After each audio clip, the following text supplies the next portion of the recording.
Hello everybody, and welcome back to another episode of 35th Scale Figures in Review. I haven't done very many videos in the past year. I've been focusing a lot on doing some of my own work for pleasure, really studying the history of certain theaters, especially the Eastern Front and the Hungarian region of World War II with the Germans fighting against the Soviets. So I've been focusing a lot more on some me time. All right, but my friend Rado from Rado Miniatures sent me a couple of figure sets that deserve wholeheartedly a really good review, and this is what I've tried to put forward for you guys today. Okay, he sent me first the 12th SS MG42 team Hitler-Jürgen unit that fought in Normandy. All right, so his figure sets that he's done, the last two, have focused in the Western Front and the Normandy campaigns. Okay, these are very nice figures, and they've been reviewed on other sources. The Modeling News did a great job with his. Some other people have done some reviews, but these are top-notch figures. And Rado once again proves that he's right up there with some of the best in the world as far as 35th scale figure sculpting. The ones that he also sent me to review were these guys right here, and this is a rare trio pack from any figure company. These are the SS Panzer Corps in the summer of 1944 on the Western Front. Okay, and you can put them with any SS unit, but most likely probably be the 12th SS. All right, there are two tankers and one grenadier featured in this set. And that's what we're going to focus on, is the review of these three separate figures. And once again, there's nothing about these that would show any reason why you wouldn't want to purchase these. These are top-notch figures, once again by Rado. Rado and Rado Miniatures continues to impress us with their releases that they've been able to put out. So sit back, relax, hope you enjoy the video and get something out of this review of the Battlefront Normandy SS Panzer Corps 1944. Okay, we're going to turn now to the out-of-the-box portion of the review of these great Rado figures. The ones on our left, the MG42 12th SS Hitler-Jürgen pair, have been reviewed several times by different companies, and they've done great jobs with their reviews. The Modeling News does an excellent job with Rado's figures. So we're not going to be looking at these guys today in depth. However, I do have a vignette planned already for these guys. What we're looking at today is the next group is the 1st SS Panzer Corps in Normandy.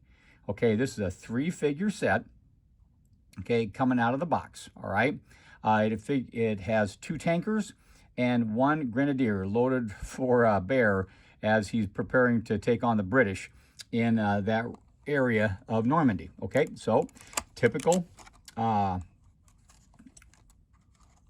figures, Rado Miniatures coming in their plastic casing. All right, here's one figure, and they're all wrapped separately in their little plastic baggies. Here's 2, and here is 3. Okay, all right, the first guy we're going to look at is going to be our young tanker. Okay, and as I open up the box, open up the baggie, okay, right away you can tell that Rado of Rado Miniatures has changed the formula of the resin. This resin is a little bit lighter, it's creamier, it's a lot smoother than what it was before with some of his figures. Okay, I'm going to zoom in on him a little bit. Okay, and here we are. Okay, his body comes all in one, okay? He's got his hands attached, he's got his Panzer jacket, okay, ready to go. All right, there's a little bit better zoom for it. You're gonna have to do a little bit of research because Rado has him in the P camo for the summer in Normandy. I believe you can paint this black if you'd like with Panzer pants, whatever whatever your flavor of the month would be as far as like painting up the tanker.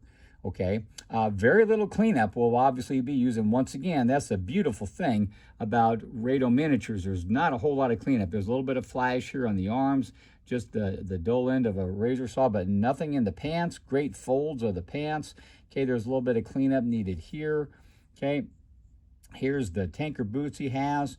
All right, and one of the features which I think is always amazing is the laces are already provided right in there for the boots. Okay, he comes with one head. All right, and this guy is a tall, lanky young man. All right, and here is the head of this young tanker. Okay, great facial expression. He's got the side cap on correctly. He's got some of the hair he has right there. Okay, once again, a great looking figure for a Rado. All right, that's our first one. We'll go ahead and look at the next guy, and this is the other tanker. Okay, I'll go ahead and zoom back out. Okay, he's also separated in a little plastic baggie. Okay, he's got a little bit more to him. Okay, all right. And we'll go ahead and zoom in on him. All right. And now this is one of the tankers that it will be posed on a vehicle. And you can have it be a Panzer IV, you can have it be a Tiger. I have a Panther that I'm going to use as a photo op for this after I get these guys together and show what they look like around a vehicle. But it'll be a Panther, because I just don't happen to have a Panzer IV ready to go. Okay, this guy, once again, they're all cast flawlessly. He's got a little bit more of a casting block to him because he has 3 attachment points. Okay, but that's not a big deal. Once again, we get a razor saw and cut that off. We're good to go. Okay, he also has the Panzer jacket. This tanker will have binoculars, okay, with him, and that's why you see the strapping coming down here. Okay, you see the shoulder boards are well pronounced. The collar tabs are done very well. Okay, and what's unique about this one is that you will match his arm to the hand that's already posed on the leg. He's going to be kneeling on the hull of the tank. Okay, you see insignia right here. He's got a medal that's right there, very well pronounced. The belt buckle's done very well. You see the folds of his jacket right there underneath the belt. When you come around, this guy, I'll show you the accessories that you'll have with it. He will also be carrying a pistol, okay, and I believe the pistol attachment's going to be right here. Okay, and with all my reviews, I put these guys together with blue tack as much as I can to show you what they look like all put together. All right, this guy's got different boots. He's got the higher jack boot, okay, which I think is a little bit unusual for tankers, but you know, once again, in 1944, I don't think they really cared what kind of boots they had as long as they had a pair of boots, okay? All right, here is the head of this one figure. And what's cool about him, he's got his goggles all set up, ready to go, and he's also got the ever-present and always popular cigarette, okay, in his mouth as he's preparing to smoke. Obviously, they're not fueling the tank up, otherwise that would probably have been a no-no back in those days, okay? He's got a field cap on, ready to go. Once again, the facial expression is done very, very well, okay? He's got the hair coming out of the back. He's got the strap for his goggles. Okay, all in all, a great representation of a 1944 German tanker. Okay, and then here are the third plug, casting plug for this figure. Okay, he's got his forearm right here. There's the other hand that will be that is coming down from the sleeve that's on the kneeling figure. Okay, here's his pistol pouch, his holster ready to go, and then here's the binoculars that I said before that will be hanging off of the chest of this young tanker. Okay, so there's our second figure of the 3-figure set. And then third, and I'll go ahead and zoom back out for him. This is the Grenadier, who's carrying on a conversation with our 2 intrepid tankers, if you choose to make a vignette of this nature. Okay, he's also got a variety of a little bit more casting items. One thing that Rado does with his figures, okay, when he puts them in packaging, okay, he does a pretty good job of making sure that the possible damage is going to be very minimal in the transporting of his goods. And so he will always take his firearms, usually, I'd say 90% of the time, and put them in a separate bag with a little bit heavier card stock. That way the possibility of damage in transporting the figures will be very minimal. We'll look at him in just a minute. But we're going to go ahead and take a look at this guy, because he is, once again, a very, very well done figure for Rado Miniatures. Okay, Rado is, every time he produces figures and sculpts them, he always keeps improving. They were good in the first place, but he just keeps getting better. And I sound like a broken record when I say that, but they are. He really does his homework, okay? The jacket that this trooper is wearing is, I believe, it's a 1944 camo, or could be a 43 field blouse. Okay, camo field blouse. And Rado does a really good job of doing his homework. You know, a lot of the guys do, because many figure painters are also, okay, amateur historians, so they want to make sure their figures are right. Okay, so this guy was wearing one of the jackets that was actually worn by the SS troopers in Normandy. Okay, he's got his grenade pouches right here. He's got another grenade in his belt right here. There's his ammo right there for his K98 rifle, which is standard issue for the Germans. Okay, I'm going to zoom in a little bit better on this guy to see if we can take a look at this. He is done very, very well. All right, the strapping is very good. You see the little pouches right here for camo to be available. There's the strings that hold the vest or his jacket together. We'll do kind of a quick little turn over here. Okay, on the back is the ever-present, always popular bread bag, and it also has places that he will be having glued in his canteen and his mess kit. Okay, once again, here's more of the strapping that's done very, very well. Okay, I can't say enough about the detail that Rado's put into this guy. Okay, this guy is wearing gaiters. All right, these are the typical boots that I would see in 1944, 45 for a lot of the soldiers, especially on the Western Front. On the Eastern Front, they'd be wearing more heavy-duty winter boots. But here, he's got his gaiters with the straps that are right here. Okay, once again, the ever-present fold of the pants done very well. And you'll notice also, once again, there is minimal cleanup of this guy. He is just really super. And I'm really impressed by the new resin that they're using in the process, because this really looks like a very, very clean figure, ready to go with a little bit. And here's the casting plug. Once again, you get your razor saw out and you trim that off, and you're going to be ready to go in a little bit. Okay, here is our figure's head. Okay, and he's got the camo cover on the helmet. He's got the strap right there. Okay, great facial expression with this guy. All right, looking to see what he can talk to our tankers about, maybe letting them know what's up ahead for the ever-present dangers on the battlefield. Okay, kind of a quick little turn. Once again, as I said, always in my videos, I do a little put together slow turn of them, what they look like when they're all done. Okay, and then here are the accessories for this young man. Okay, here's the hand that'll go in. Obviously, he's pointing directions with his thumb. There's the mess kit that you have. Okay, there's his canteen right here, and then here is the entrenching tool and the knife that they have. This is great detail here.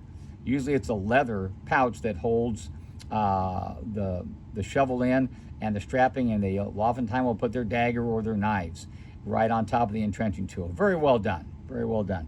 And then lastly, here I'm going to go ahead and pop out the rifle, the K98. Okay, this is standard issue for the Germans. Get him out of here, and there he is. Okay, and once again, Rado went ahead and molded the hand, wrapping around the K98 rifle. Okay, good detail, great looking weapon. Once again, minimal cleanup, as long as you're always very careful with the resin. Okay, because the resin sometimes can be a little bit brittle. So here's your 1, 2, 3 attachment points for the rifle. Okay, all right, that does it for the out of the box part of this review with these great figures. We'll be back in a little while, and I'll have them put together for you, and I'll show you some pictures with them next to and on top of a vehicle. Okay. Okay, folks, this is the put together portion of our model review of these great Rado figures. This is the 12th SS Panzer Grenadier and tank crew that Rado Miniatures has put out. And from a distance here of this first figure, the Grenadier, he has done very, very well. I always put together my figures for the review with blue tack. It's a substance that you use to temporarily hold parts where they need to be and does not leave any residue. And it does a great job for these review purposes. And this guy is stunning. Okay, very little cleanup was done. There are no blemishes on this guy. When I cleaned him up, it took me maybe 5 minutes with a little bit of a scraping here of an X-Acto blade and some sanding with some fine grit sanding pads from Tamiya, and he's cleaned up very, very well. Now I'm going to try to do a little bit of a zoom into him and get a little bit of better focus on him, just so we go through the fine details. Okay, from the front, obviously you see his M42 camo jacket, which he has on right here, and there's a little bit of a rip there that Rado put in to add to this feature. You see the stitching and the laces across his collar. Okay, there's his collar tags of his uniform underneath the camo tunic. There's the straps that he has for support of his belt. And this is a nice addition that he's done. He's put hand grenade pouches on both sides, held together by the strap that you see going across here. And he's got the one stick grenade stuck in the belt and the ammo packs for his K98. Okay, his facial features are done very well. We did a close-up of that when we did the out-of-the-box review. Okay, there's the loops that you see right here to hold to any camo that you need to have. The hand was sculpted separately and is blue tacked in. Okay, you see, and he's obviously carrying on a conversation with the soon-to-be shown tankers. Okay, here's the gaiters that were very popular later in the war for not just SS Grenadiers, but also the Wehrmacht, the regular herd soldiers of the German troopers.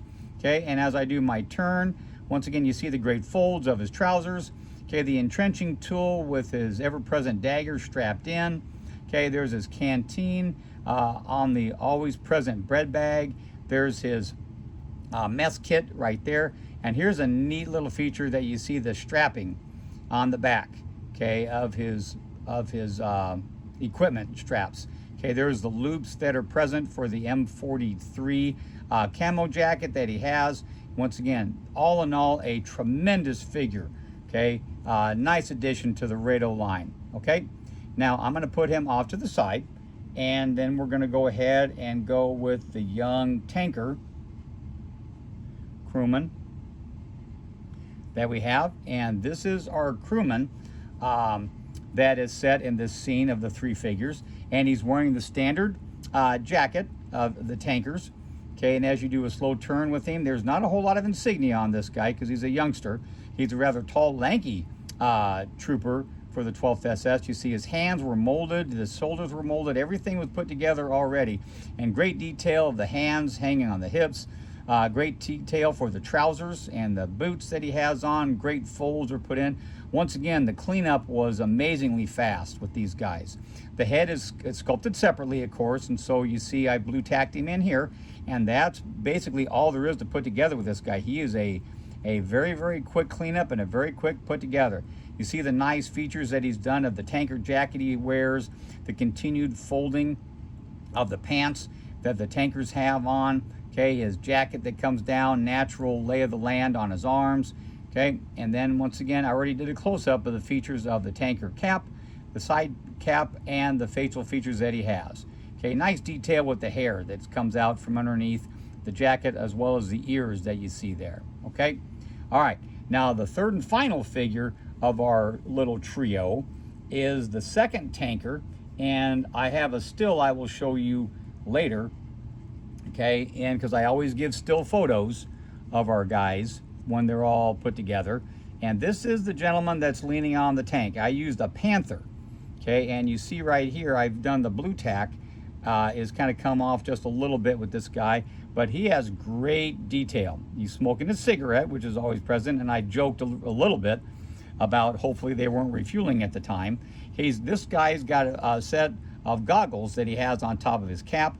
His binoculars are sculpted separately, and he's got a badge right there on his tanker jacket. His cigarette's hanging out of his mouth. Okay, the binoculars are right here. The hand is already molded to the leg, so all you have to do is basically join the arm at the sleeve socket and join it here to the hand. This hand is molded separately and fits perfectly right in there. And then you see the different boots that this guy has. Okay, he's got the higher jack boots that you normally see in troopers. Okay, there's his holster for his sidearm. Okay, you come back around to the backside. Here's the belt that he has and the crouch position that he's in. Okay, great detail, great adaptations of the folds to a tanker that's leaning over. And I featured my guys on a Panther. The cover of the Rado box features a Tiger tank, but I actually will show you pictures of these three guys blue tacked around on the hull of a Panther tank. Okay, so once again, okay, this is a great feature, great figure for the Rado line. Okay, now I'll put all three of our guys right here and right here. So once again, okay, this is a great addition to the Rado line. Rado really does his homework when he does and sculpts these figures. He knows exactly what he wants to do with them to the period of time that the figures are going to be put into any dio, a vignette, or whatever. Okay, and once again, these guys are featured in Normandy. All right, part of the 12th SS Hitler-Jürgen that fought the Canadians for the most part. All right, so once again, that's it from here from 35th Scale Figures in Review. I will be producing some other videos as I feel fit to come out every now and then. But I'd like to thank Rado Putuk for sending me these review figures. Okay, it's a great set, and he also has the 12th SS MG team that's out also. I won't be reviewing those in this video, maybe sometime in the future, but those have been reviewed around on the web a little bit and also on Facebook. So, from 35th Scale Figures in Review, we'll see you next time.